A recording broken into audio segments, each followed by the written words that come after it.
Hello, I am here to teach our partners about one of the easiest ways to market yourself. Our goal is to inform others on how to strengthen their own communication efforts. One of the best ways to do this is through photography, but not everyone has access to professional cameras. Luckily, we all have access to amazing cameras in our pockets. Today, you will learn about how to use your smartphone to take all the photos you will need. This video will focus on iPhones specifically. One of the most important things to remember, but often the most overlooked, is that you need to clean your phone's camera lens. Because phones sit in our pockets all day, they can get dirty very easily. All you need to clean the lens is a glass cleaning wipe.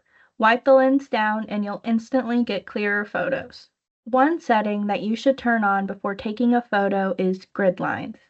To do this, go to Settings and scroll down to Camera. Scroll down to make sure you have your grid and level settings turned on. This will create a 3x3 grid on your screen while you take photos. You want to line up the main focus of the photo on the intersection of the lines. Here are some examples of how this can look. So, as you can see here in this photo, there's a 3x3 grid of lines, and the main points of the photo will be on these intersection points. Here's another example with a picture of a person. As you can see, her eyes line up with one of these intersected points. And especially with photography, you typically want to have a person on one of these two lines. Here's another example where you do have the person in the middle of the photo. This is for pose pictures, this is often what will happen, but you want the person's eyes to be on this top line, and then their head is very well framed within these two lines, so it just makes it look more even and put together. When taking a photo, the first thing you should look for is where the lighting is. A natural light is always the best kind of light, but it is not always available.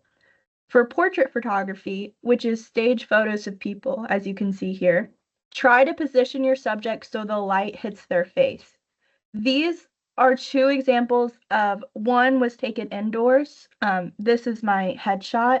So we set up lights in front of me so the light would be hitting my face. And then as this picture, the light, as you can see by these lighting, the light, presumably the sun, is in front of her. Because you don't want the subject to be backlit, which means that the subject of your photo has light hitting their back. As you can see in these pictures here, this person is extremely backlit. See, you can't really see what the person looks like, and this can be used stylistically, but it's not very realistic for photos, especially in PR and communications. For candid photography, which involves taking photos in an unplanned way, you won't always be able to position your subjects in the way you want. As you can see here, these are pictures that are just happening in the moment. So all you need to remember when taking candid photography is that you just need to be aware of where the light is in the room so you can position yourself to take better photos.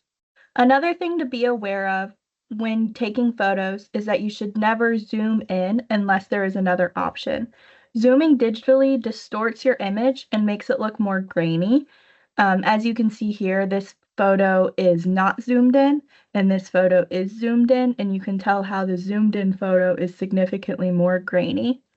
If it's possible, move closer to your subject to get a clearer image. Another important example is that you should always take more pictures than you think you need.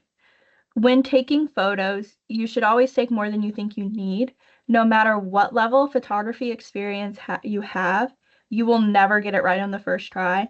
I have years of photography experience, and I still take hundreds of pictures at every single event, because taking more shots allows you to have more options and better photos overall, because you're more likely to get the photo that you want. And then another thing that's important to remember is that you should know what you're using the photos for. So depending on where you plan to use the photos, you should consider using horizontal photography, which is this girl on the right, or vertical photography, which is this girl on the left. If it's for social media, I would recommend using vertical photography just because social media is a vertical medium and it just makes more sense, especially with posting. But if it's on a website, I would recommend using more horizontal images as it will make more sense in website context. It just depends on what you plan to use the photos for. Your job is to make that call. Once you get that perfect shot, you may want to do some light editing. The free Lightroom app is what I recommend. Lightroom allows you to edit images by adjusting the lighting and changing the saturation. It's really easy. All you have to do is just change these dials, and it will make the image look better. It's important to remember to clean your camera lens. Turn on your good lines, look for light, and to not zoom in. Take more pictures than you need, take vertical and horizontal photos, and to edit your photos. Good luck on your next photo shoot.